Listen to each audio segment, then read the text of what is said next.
So we're going to look at the modelling of sine and cosine graphs, and we're going to use our famous equation y equals a sine bx bracket x minus c plus d. So a is the amplitude, the up and down movement, c, b we find from the period, c is the right or left shift, and d is the vertical shift.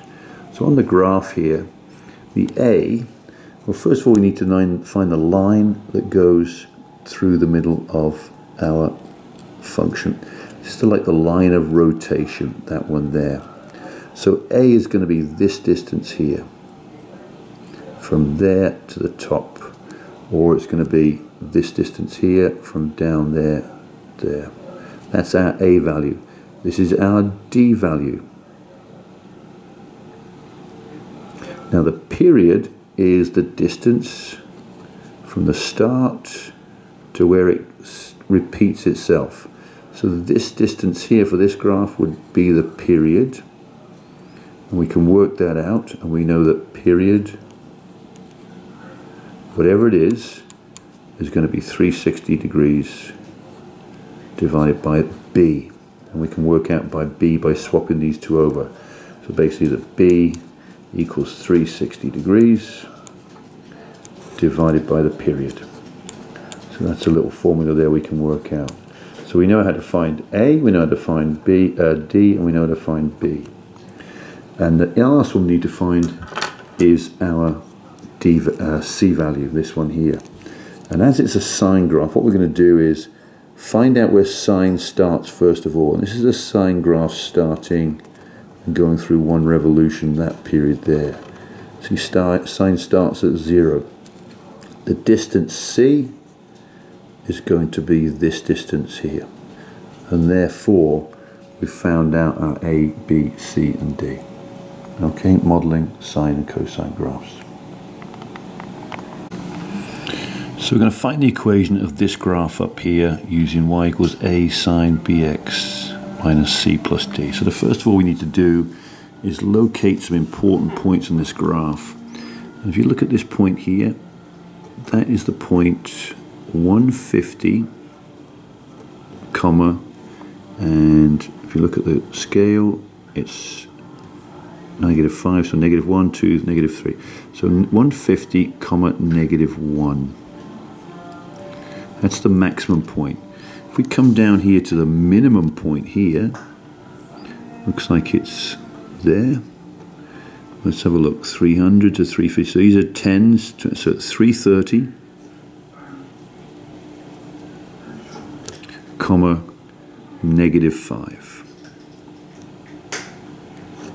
And then if we go up to the next maximum up there, it looks like it is there, but I'll leave it like that for now because I'm not quite sure whether that is, I've got enough of the graph. It looks like it's 510, 160, it is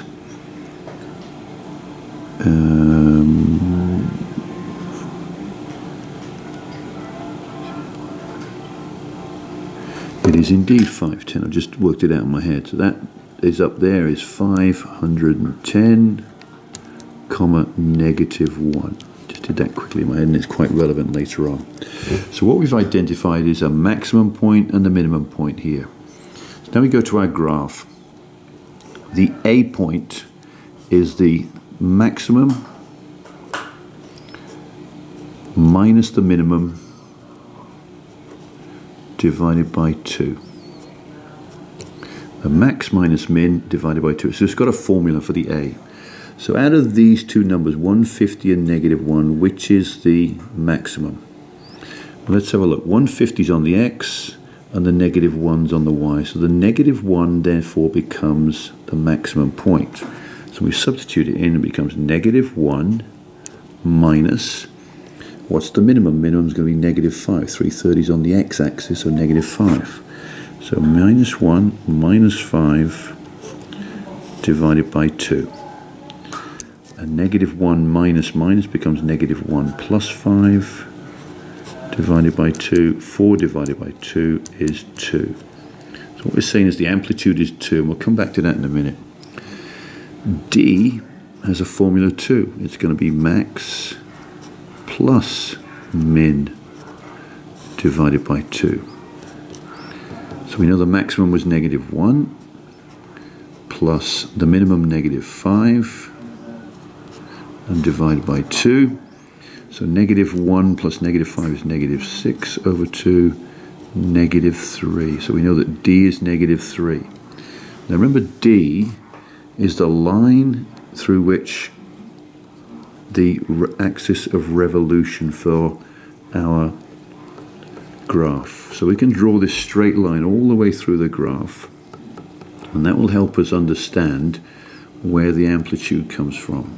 So what we're saying is the amplitude is this distance here. So from -3 to -5, what is the distance? Well, it's 2, which is exactly what we said it was, 2 here, you see? And the same here, the distance from there to there is 2. Okay, so we've got A and D, and we've got them right. What about the period? Well, we're looking at a sine graph which starts at the 0 point. Because we've got the red line drawn in now, we can say the sine starts there, goes through this revolution, and finishes there.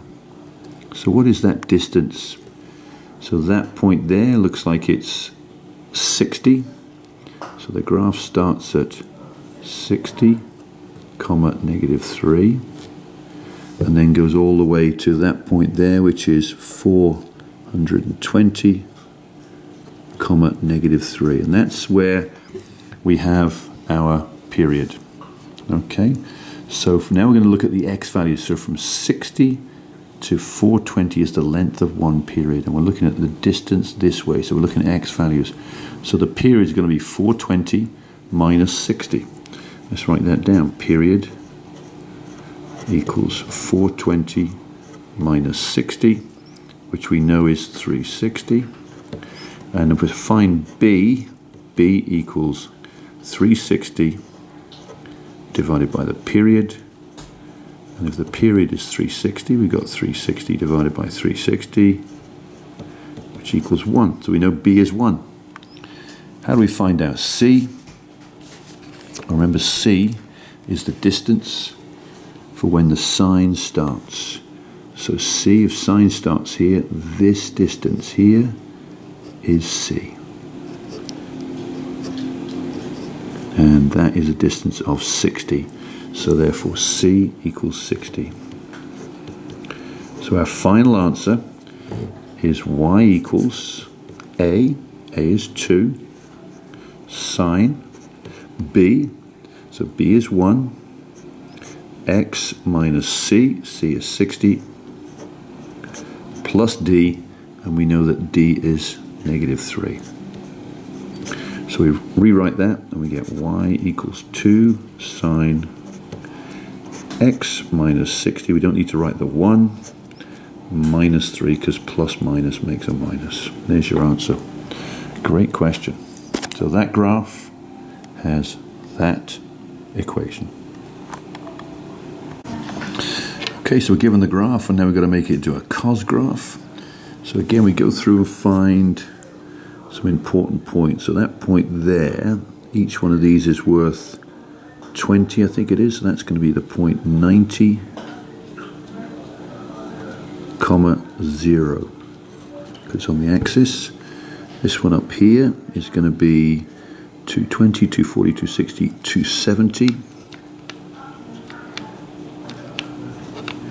comma, what have we got here? 5, so 1, 2, 3, 4. So straight away I can actually work out what the period is here, see? Is that, it's 270, isn't it? Not 220, it looks like a 2, it's 270. Not very good. Just flatten that out. So straight I can work out the period, because look, between the minimum and the maximum is actually half a period. So from here to here is half a period. So therefore 90 to 270 is 180. So therefore 180 is half a period. So the whole period, all the way down to here, will be 360. Let's just check. This point is the point 450, 0. And what's the distance between 450 and 90? Well, it's 360. So straight away we know that the period equals 360 degrees, and B equals the period divided by 360 divided by the period. Let's get it right. And the period is 360, so it's 360 over 360, which equals 1. So B is 1. So A is going to be max minus min divided by 2. And the maximum is 4. And the minimum is 0. Remember, these are the y values. And 4 divided by 2 is 2. D is max plus min divided by 2. Max is 4 and minimum is 0. So 4 plus 0 divided by 2 is 2 again.